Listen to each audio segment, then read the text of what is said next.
बिस्मिल्लाहिर्रहमानिर्रहीम। Last time bistable multivibrator triple five time IC को इस्तेमाल करके हमने स्टडी किया था।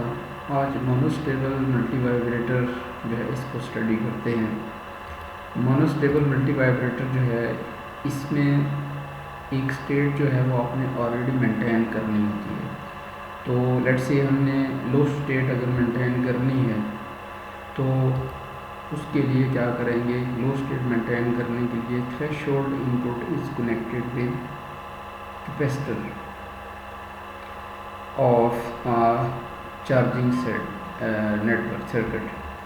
चार्जिंग सर्किट है, ये नहीं कि आपने एक सिंपल VCC से आगे रजिस्टर और एक कैपेसिटर कनेक्ट किया हुआ, चार्जिंग सर्किट कहलाता है। और इस चार्जिंग सर्किट की जो कैपेसिटर है उसको थ्रेशोल्ड के साथ आपने अटैच कर दिया है।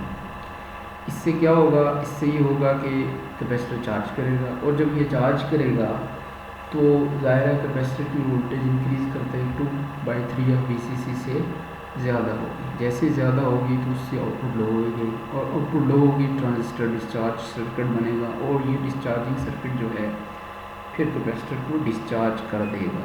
तो जब ये इसको डिस्चार्ज कर देगा तो इस तरह एक लो स्टेट मेंटेन हो जाएगी अगर ऑलरेडी हाई है तो। लेकिन हाई नहीं है तो लो है ऑलरेडी, तो फिर तो ऑलरेडी डिस्चार्जिंग कैपेसिटर चार्ज ही नहीं करेगा। इसलिए हमने लो स्टेट मेंटेन करने के लिए कैपेसिटर उसके साथ अटैच कर देना है। तो capacitor charge in it forces output to low if it is high. अगर ये हाई है तो फिर लो होगी, और अगर नहीं है तो फिर जो है वो ऑलरेडी वो डिस्चार्ज फॉर्म में होगा, चार्ज ही नहीं करेगा, एंड देन डिस्चार्ज। ठीक है जी। तो आपने थ्रेशोल्ड को कैपेसिटर से अटैच करना है, उससे आउटपुट लो हो जाएगी कुछ देर के बाद। अगर नहीं है, अगर है तो फिर ठीक है, ओके। इसके लिए क्या किया आपने कि थ्रेशोल्ड जो है 6 नंबर पिन के ऊपर, इसके आगे आपने कैपेसिटर 1 माइक्रोफैरेड का कैपेसिटर और साथ 2.7 किलो ओम का रजिस्टर आपने अटैच कर दिया। तो ये जो 2.7 का रजिस्टर है और कैपेसिटर है, ये एक चार्जिंग नेटवर्क है, और 6 को आपने थ्रेशोल्ड के साथ अटैच कर दिया। तो 2 पे आप इनपुट अप्लाई करेंगे। ठीक है जी। अब इसका ऑपरेशन कैसे होगा, क्या काम करेगा। Apply low pulse at trigger to get high output. हम यहाँ पे लो पल्स देंगे।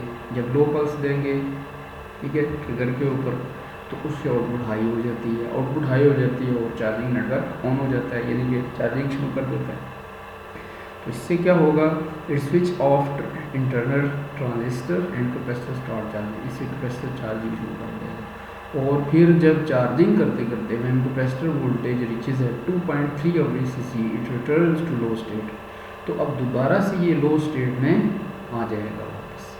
तो जब आप यहाँ पे लो पल्स देंगे तो उससे एक अनस्टेबल स्टेट, एक हाई स्टेट में आउटपुट फॉरन कन्वर्ट हो जाएगी, और फिर वहाँ एक ख़ास देर तक रहेगी, थोड़ी टाइम के तक रहेगी, और फिर उसके बाद वापस आ जाएगी। अब कितनी देर तक रहेगी वो डिपेंड करता है ये चार्जिंग नेटवर्क के ऊपर, रजिस्टर और कैपेसिटर की वैल्यू के ऊपर। जितनी आप वैल्यू यहाँ से सेट करेंगे उतनी वैल्यू एडजस्ट हो जाएगी। ठीक है। तो इसकी लो स्टेट स्टेबल स्टेट है, और हाई में जाने के लिए आप ट्रिगर पर इनपुट अप्लाई करेंगे, और देन हाई में जाके उसके बाद जो है तो वापस ऑटोमेटिकली ये लो आ जाएगा ड्यू टू चार्जिंग नेटवर्क। ठीक है जी। तो ये आपके पास आ गया मोनोस्टेबल। तो इससे लो स्टेट स्टेबल वाला ही मोनोस्टेबल मल्टीवाइब्रेटर बनाया जा सकता है। ठीक है। Next astable. अस्टेबल क्या होता है, ऐसा मल्टीवाइब्रेटर सर्किट जिसकी कोई स्टेट स्टेबल ना हो, यानी कि ऑटोमेटिकली कभी लो हो, कभी हाई हो, कभी लो हो, कभी हाई हो। तो इससे हमें एक क्लॉक मिलती है, एक टाइमिंग सिग्नल मिलता है, स्केयर वेव मिलती है, जिससे हम जो है वो आगे मतलब जो है वो सर्किट्स को ऑपरेट करते हैं। तो क्लॉक जो है वो जनरेट करने के लिए अस्टेबल चाहिए होता है। यानी हमने जो फ्लिप फ्लॉप लिखा है, वो फ्लिप फ्लॉप के अंदर जो क्लॉक सिग्नल है वो हम इससे हासिल कर सकते हैं। ठीक है जी। अच्छा, इसके लिए क्या करना पड़ेगा, to change condition of SR flip flop. SR flip flop की आउटपुट को कंटिन्यूसली चेंज करने के लिए क्या करेंगे, हम ट्रिगर और थ्रेशोल्ड दोनों को कनेक्ट कर देंगे with the capacitor of charging circuit. तो एक चार्जिंग सर्किट है जिसका कैपेसिटर जो है वो अब इसके साथ अटैच कर देंगे। इससे क्या होगा, इससे होगा कि जब चार्जिंग करेगा तो 2/3 से अप जाएगी वोल्टेज तो आउटपुट लो हो जाएगी, फिर लो होते हुए जब डिस्चार्जिंग शुरू हो जाएगी तो 1/3 से जैसे लेस होगी तो फिर वो जो है कैपेसिटर चार्जिंग शुरू कर देगा। यूँ कंटिन्यूसली चार्जिंग डिस्चार्जिंग होती रहेगी। ठीक है, तो ये हमने चीज़ ऑलरेडी स्टडी की थी पहले, मतलब जो जब आपने इसको ऑपरेशन में ये चीज़ हमने देखी थी। ठीक है जी, तो आपने 2 और 6 को कॉमन करके कैपेसिटर के पैरेलल लगा दिया। ठीक है, तो अब क्या होगा, ये चार्जिंग नेटवर्क बन गया R1 R2 RA और RB, 2 रजिस्टर और उसके साथ आगे कैपेसिटर आ गया। ठीक है जी, तो ये चार्जिंग नेटवर्क बन गया, 2 रजिस्टर ऐड हो जाते हैं और ये चार्जिंग डिस्चार्जिंग नेटवर्क बन। लेकिन चार्जिंग के लिए ये चीज़ हम आगे भी देखेंगे, लेकिन आप देख लें कि चार्जिंग कर रहा है through register RA plus RB, 2 register series में ऐड होकर जो रजिस्टर बनती है उसके थ्रू चार्जिंग होगी। लेकिन डिस्चार्जिंग 7 नंबर पिन है, तो डिस्चार्जिंग के लिए सिर्फ रजिस्टर RB इन्वॉल्व होता है। ठीक है, तो इसलिए आप देखेंगे कि चार्जिंग यानी हाई आउटपुट जो है उसके लिए टाइम ज़्यादा है और लो के लिए थोड़ा सा कम है। तो बहरहाल ये चार्जिंग और डिस्चार्जिंग कंटिन्यूसली कैपेसिटर करेगा और आउटपुट आपको इस तरह की वेव मिलेगी। ठीक है जी, अब इसका ऑपरेशन जो मैंने आपको ऑलरेडी समझाया इसको ज़रा रिटर्न फॉर्म में लिखते हैं। When capacitor has no charge, capacitor के ऊपर कोई चार्ज नहीं है, output will become high, internal transistor switch off, capacitor start charging और उसका चार्जिंग टाइम होगा RA plus RB dot C। ठीक है जी, यानी जब आपने स्विच ऑन किया तो उस वक्त ये कंडीशन है।